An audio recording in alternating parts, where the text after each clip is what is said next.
साथियों नमस्कार।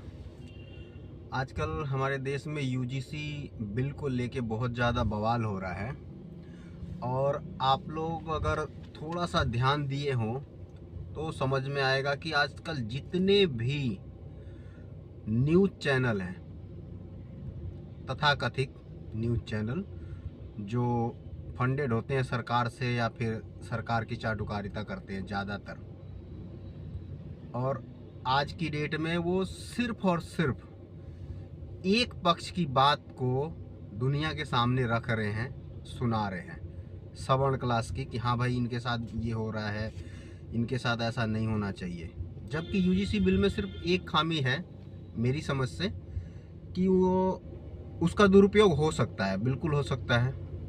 कई बारी लोग कुछ छोटी मोटी चीज़ को भी लेके उसका दुरुपयोग कर देंगे, उसमें उनको शिकायत का हक मिलना चाहिए, ये मैं भी उनके साथ हूँ। लेकिन हमारे देश में जो आज की डेट में मीडिया का जो सिस्टम बन गया है ना, वो मीडिया सिर्फ और सिर्फ एक ही पक्ष को गुनहगार मतलब पीड़ित बताने पे लगी हुई है। आज तक आपने देखा किसी भी SC ST वाले बंदे से जाके पूछा हो कि तुम्हारे साथ क्या हुआ है, फ्यूचर में क्या हुआ था, या फिर तुम कभी पीड़ित हुए हो, तुम्हारे साथ कैसा भेदभाव हुआ है? ना, कभी नहीं। आपने किसी भी न्यूज़ चैनल पे नहीं देखा होगा। और दूसरा, हमारा SC ST OB समाज सो रहा है, उनको तो समझ में नहीं आ रहा कि उनके साथ कांड क्या हो रहा है। ये बहुत बड़ी चीज़ नहीं हुई है। यूजीसी जो बिल लाई है ये सिर्फ और सिर्फ विश्वविद्यालयों तक ही सीमित है, बाकी जगहों पे हर जगह। दूसरा, आप सिस्टम में हर जगह सवर्ण क्लास है। SC ST OBC के बंदे अगर कहीं भी पढ़ लिख के जाते हैं आगे इंटरव्यू में, उनको रोक दिया जाता है।